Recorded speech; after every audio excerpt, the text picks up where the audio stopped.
Hi guys, it's time for another video. And for this week's video, I just want us to look at some of the answers and questions from the week's work. I won't be focusing on any of the definitions or meanings, or in particular any part of the reading, but I will just be looking at the answers and the questions, uh, specifically also for two things, for the comprehension check from the reading, as well as for the vocabulary that we did this week. So the instruction for the comprehension check on page 504 says complete the following items after you finish your first read. Review and clarify details with your group. So we don't have a group work for this time, but so you'll have to do that by yourself. The questions for the comprehension check are four of them, and we'll read all of them here together. Number one, it says, where does Tesla live? In what country did he originally live? Number two, what does Tesla use the ledge outside his window for? Three, what reason is Tesla angry at Marconi? And for rather three. And number four, what question does Tesla try to outrun? The answers to these questions: number one, Tesla lives in the Hotel New Yorker in New York City. He originally lived in what became Yugoslavia. Number two, what does Tesla use the ledge outside his window for?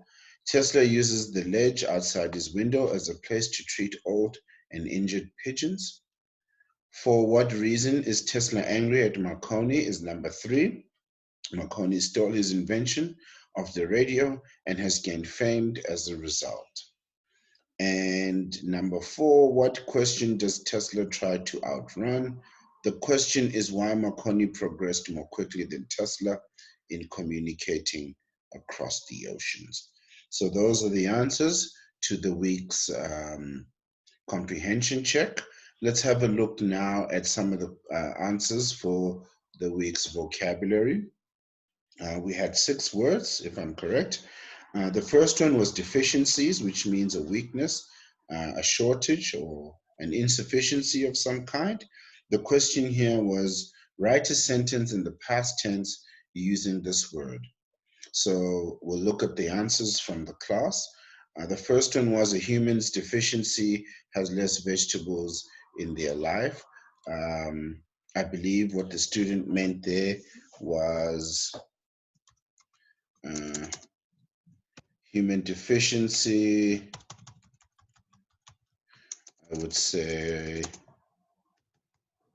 comes from a lack of vegetables in one's life.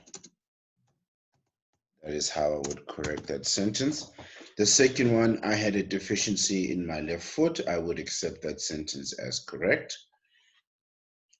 The second word is triumph, which means a great victory or a great success.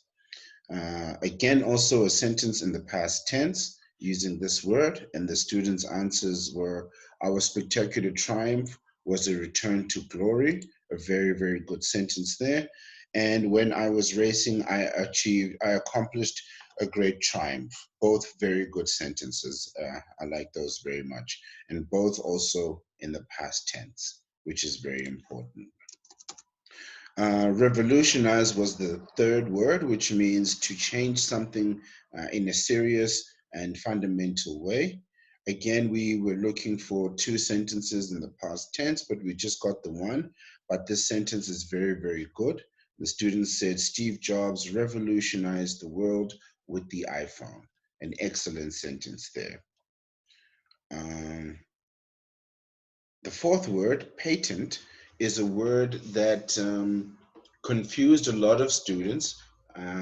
So let's look at what happened there when they wrote the sentence the past tense. Some students got this wrong because they confused the word with patient, right? When you're sick, but a student was able to work around that, and what they said was, it's your patent to go to hospital for free in Saudi Arabia. And they used the word patent there in terms of your legal rights. So it was a creative way to use that.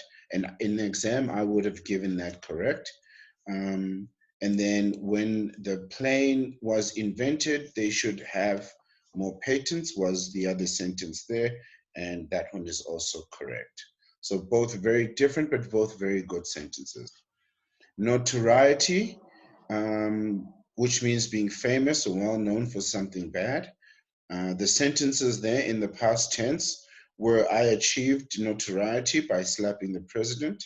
Sure, you would achieve notoriety for that, a good sentence from the students.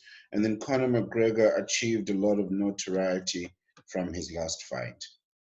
Both good and both in the past tense. Miscellaneous, I think, was another difficult word for students to understand, but I think in the end we got through. It means putting items together that come from different sources and that are in a random pile.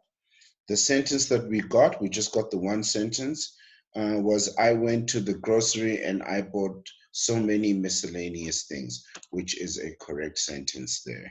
So that's it for this video. Thank you for watching, and I hope it has been helpful. And have a nice day.